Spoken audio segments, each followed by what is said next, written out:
Hi friends, welcome to Shri Adige channel. ಇವತ್ತು simple ಆಗಿ ಟೇಸ್ಟಿಯಾದಂತಹ ಜ್ಯೂಸಿ ಮತ್ತು ಕಲರ್ಫುಲ್ ಆಗಿರುವಂತಹ ಚಿಕನ್ ರೋಸ್ಟ್ ಮಾಡೋದು ಹೇಳ್ಕೊಡ್ತಾ ಇದ್ದೀನಿ. ಈ ಚಿಕನ್ ರೆಸಿಪಿ ಮಾಡೋಕ್ಕೆ 3/4 kg ಚಿಕನ್ ತಗೋತಾ ಇದ್ದೀನಿ. ಚಿಕನ್ದು ಲೆಗ್ ಮಾತ್ರ ನಾನು ತಗೊಂಡಿರೋದು. ಆ ಸ್ಕಿನ್ನ ಚಾಕುಲ್ ಸ್ವಲ್ಪ ಕಟ್ ಮಾಡಿಟ್ಕೊಳ್ಳಿ, ಅಂದರೆ ಕಾಣಿಸ್ತಿದೆ ಅಲ್ವಾ, ಆ ಥರ ಮಾಡಿಟ್ಕೊಳ್ಳಿ. ಇಲ್ಲಿ ಒಂದು ಬಾಣಲಿ ತಗೊಂಡಿದ್ದೀನಿ.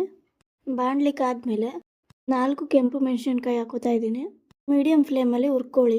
ಮೆಣಸಿನ್ಕಾಯಿ ಹುರಿದಿದ್ದಾದ್ಮೇಲೆ ಕೋಕೋನಟ್ ಆಯಿಲ್ ಹಾಕೋತಿದ್ದೀನಿ, 1 ಟೇಬಲ್ ಸ್ಪೂನ್. ಮತ್ತೆ ಫ್ರೈ ಮಾಡಿ. ನೆಕ್ಸ್ಟು ಎಣ್ಣೆ ಹಾಕಿ ಮೆಣಸಿನ್ಕಾಯಿ ಹುರಿದಾದ್ಮೇಲೆ 1 ಟೇಬಲ್ ಸ್ಪೂನ್ ಕೊತ್ತಂಬರಿ ಬೀಜ ಹಾಕೋತಿದ್ದೀನಿ. ನೆಕ್ಸ್ಟು ಅರ್ಧ ಟೇಬಲ್ ಸ್ಪೂನ್ ಜೀರಿಗೆ ಮತ್ತು 1 ಟೇಬಲ್ ಸ್ಪೂನ್ ಓಂ ಕಾಳು ಹಾಕೋತಾ ಇದ್ದೀನಿ. ನೆಕ್ಸ್ಟು 1 ಟೇಬಲ್ ಸ್ಪೂನ್ ಕರಿಮೆಣಸು ಹಾಕೋತಾ ಇದ್ದೀನಿ. ಚೆನ್ನಾಗಿ ಒಳ್ಳೆ ಘಮ ಬರೋ ತನಕ ಚೆನ್ನಾಗಿ ಫ್ರೈ ಮಾಡಿ.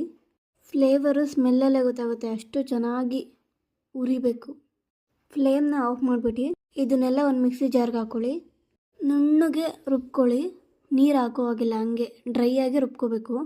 ಅದೇ ಬಾಣಲಿಗೆ 2 ಟೇಬಲ್ ಸ್ಪೂನ್ ಆಯಿಲ್ ಹಾಕ್ಕೊಳ್ಳಿ. ಎಣ್ಣೆ ಕಾದ ನಂತರ ಚಕ್ಕೆ, ಏಲಕ್ಕಿ 3, ಲವಂಗ ಹಾಕೋತಿದ್ದೀನಿ 4. ಚೆನ್ನಾಗಿ ಹುರ್ಕೊಳ್ಳಿ. ನೆಕ್ಸ್ಟು ಎಲ್ಲ ಹುರಿದಿದ್ದಾದ್ಮೇಲೆ ಮೀಡಿಯಮ್ ಸೈಜ್ದು 2 ಈರುಳ್ಳಿನ ತುಂಬ ಚಿಕ್ಕದಾಗಿ ಹೆಚ್ಕೊಂಡು ಹಾಕೋತಾ ಇದ್ದೀನಿ. ಈಗ ಈರುಳ್ಳಿನ ಚೆನ್ನಾಗಿ ಫ್ರೈ ಮಾಡ್ಕೋತಾ ಇದ್ದೀನಿ, ಕಲರ್ ಚೇಂಜ್ ಆಗೋ ಥರ. ಈರುಳ್ಳಿ ಫ್ರೈ ಮಾಡಿದಷ್ಟು ರುಚಿ ಚೆನ್ನಾಗೇ ಇರುತ್ತೆ. ಗ್ರೇವಿಗೆಲ್ಲ ಈರುಳ್ಳಿನ ಚೆನ್ನಾಗಿ ಫ್ರೈ ಮಾಡಬೇಕು.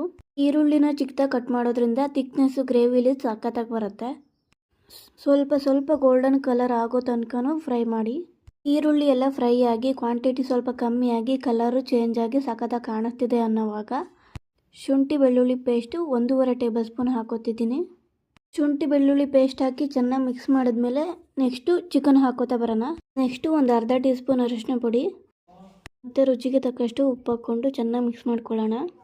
ನಾನು ಪ್ರತಿಯೊಂದು ವಿಡಿಯೋದಲ್ಲೂ ಹೇಳ್ತಾ ಇರ್ತೀನಿ, ಮೀಡಿಯಮ್ ಫ್ಲೇಮಲ್ಲಿಟ್ಟೆ ಮಾಡಿ, ಹೈ ಫ್ಲೇಮಲ್ಲಿಟ್ಟು ಮಾಡೋಕ್ಕೋಗ್ಬೇಡಿ. ಗ್ರೇವಿನೂ ಸೀದೋಗುತ್ತೆ ಮತ್ತು ಚಿಕನ್ನು ಅರ್ಧಂಬರ್ಧ ಬೇಯುತ್ತೆ. ಮೀಡಿಯಮ್ ಫ್ಲೇಮ್ ಆದರೆ ಗ್ರೇವಿನೂ ಚೆನ್ನಾಗಿ ಫ್ರೈ ಆಗುತ್ತೆ, ಚಿಕನ್ನು ಚೆನ್ನಾಗಿ ಬೇಯುತ್ತೆ. ಚಿಕನ್ನು ಮತ್ತು ಮಸಾಲೆ ಎಲ್ಲ ಚೆನ್ನಾಗಿ ಫ್ರೈ ಮಾಡಾದ್ಮೇಲೆ ಚೆನ್ನಾಗಿ ಮಿಕ್ಸ್ ಮಾಡಾದ್ಮೇಲೆ ಸ್ವಲ್ಪ ಕರಿಬೇವಿನ ಸೊಪ್ಪು ಹಾಕೋತಿದ್ದೀನಿ. ಮೀಡಿಯಮ್ ಆರ್ ಲೋ ಫ್ಲೇಮೆಲ್ಲ ಇರಲಿ. ಇವಾಗ ಒಂದು ಮುಚ್ಚಳ ಮುಚ್ಚಿ ಒಂದು 2 ನಿಮಿಷ ಬಿಡ್ತೀನಿ. ನಿಮಿಷ ಆದಮೇಲೆ ತೆಗ್ದು ಮತ್ತೆ ಬಾಡಿಸಿ ಮತ್ತೆ ಮುಚ್ಚಳ ಮುಚ್ಚಿ ಒಂದು 5 ನಿಮಿಷ ಬಿಡಿ. ಒಂದು 5 ನಿಮಿಷ ಆದಮೇಲೆ ಚಿಕನ್ ಎಲ್ಲ ಸ್ವಲ್ಪ ಬೆಂದಿದೆ ಮತ್ತು ಗ್ರೇವಿ ಥರ ಕಾಣಿಸ್ತಿದೆ. ಇವಾಗ ನಾವೇನು ಮಸಾಲ ಪೌಡರ್ ಮಾಡಿಟ್ಕೊಂಡಿದ್ವಲ್ಲ ಅದನ್ನು ಹಾಕೋಣ. ಅರ್ಧ ಕಪ್ ನೀರು ಹಾಕ್ಬಿಟ್ಟು ಚೆನ್ನಾಗಿ ಮಿಕ್ಸ್ ಮಾಡ್ತಾ ಹೋಗೋಣ. ಕಲರು ಚೇಂಜ್ ಆಗುತ್ತೆ, ಅದು ಮಸಾಲ ಎಲ್ಲ ಚಿಕನ್ಗೆ ಚೆನ್ನಾಗಿ ಹಿಡಿಯುತ್ತೆ. ಎಲ್ಲ ಚೆನ್ನಾಗಿ ಮಿಕ್ಸ್ ಮಾಡಿದ್ಮೇಲೆ ನೋಡ್ತಾ ಇರ್ಬೋದು ನೀವು ಕಲರು ಏನು ಸಖತ್ತಾಗಿ ಕಾಣಿಸ್ತಿದೆ ಅಂತ. ನೆಕ್ಸ್ಟು ಅದಕ್ಕೆ ಒಂದು 2 ಟೇಬಲ್ ಸ್ಪೂನ್ ಟೊಮೊಟೊ ಸಾಸ್ ಹಾಕೋತಾ ಇದ್ದೀನಿ. ಟೊಮೊಟೊ ಸಾಸ್ ಹಾಕಿ ಕೂಡ ಚೆನ್ನಾಗಿ ಮಿಕ್ಸ್ ಮಾಡಿ. ನೆಕ್ಸ್ಟು ಕುದೀತಾ ಅದು ಸೈಡಲ್ಲೆಲ್ಲ ಎಣ್ಣೆ ಬಿಡ್ತಾ ಬರಬೇಕು, ಅಲ್ಲಿ ತನಕ ಕುದಿಸಿ. ನಾನು ಹೇಳಿದ ಥರ ಮೀಡಿಯಮ್ ಅಥವಾ ಲೋ ಫ್ಲೇಮಲ್ಲಿ ಬೇಯಿಸಿದ್ದೆ ಆದರೆ ಚಿಕನ್ ಎಲ್ಲ ಚೆನ್ನಾಗಿ ಬೆಂದಿರುತ್ತೆ, ಕಲರ್ ಕೂಡ ಚೆನ್ನಾಗಿ ಕೂರುತ್ತೆ, ಟೇಸ್ಟು ಸಖತ್ತಾಗಿರುತ್ತೆ. ಇವಾಗ ಮತ್ತೆ ಮುಚ್ಚಳ ಮುಚ್ಚಿ ಚಿಕನ್ ಬೇಯೋ ತನಕ ಬೇಯಿಸಿ. ಲಾಸ್ಟಲ್ಲಿ ಫೈನಲ್ ಆಗಿ ಕೊತ್ತಂಬರಿ ಸೊಪ್ಪು ಹಾಕೋತಾ ಇದ್ದೀನಿ. ಕೊತ್ತಂಬರಿ ಸೊಪ್ಪು ಹಾಕಿ ಕೂಡ ಚೆನ್ನಾಗಿ ಮಿಕ್ಸ್ ಮಾಡಿ. ಇವಾಗ ನಿಮಗೆಲ್ಲ ಕಾಣಿಸ್ತಿರ್ಬೋದು ಸೂಪರ್ ಆಗಿರುವಂತಹ, ಜ್ಯೂಸಿ ಆಗಿರುವಂತಹ, ಟೇಸ್ಟಿ ಆಗಿರುವಂತಹ, ಕಲರ್ಫುಲ್ ಆಗಿರುವಂತಹ chicken roast, chicken gravy, chicken fry ಏನಂತೀವಿ ಅದು ರೆಡಿ ಆಗಿದೆ.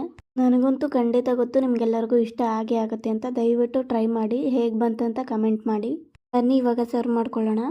ನೀವೇನಾದರೂ ಫಸ್ಟ್ ಟೈಮ್ ನಮ್ಮ ಚಾನಲ್ನ ನೋಡ್ತಾ ಇದ್ದರೆ ದಯವಿಟ್ಟು ಸಬ್ಸ್ಕ್ರೈಬ್ ಮಾಡಿ, ಸಪೋರ್ಟ್ ಮಾಡಿ. ನೀವು ಬೆಳೀರಿ, ನಮ್ಮನ್ನು ಬೆಳೆಸಿ. ಬೆಲ್ ಐಕಾನ ಕ್ಲಿಕ್ ಮಾಡಿ. ನೋಟಿಫಿಕೇಷನ್ ಮೂಲಕ ಬೇಗ ನಮ್ಮ ವಿಡಿಯೋ ಬಂದು ತಲುಪುತ್ತೆ ನಿಮಗೆ.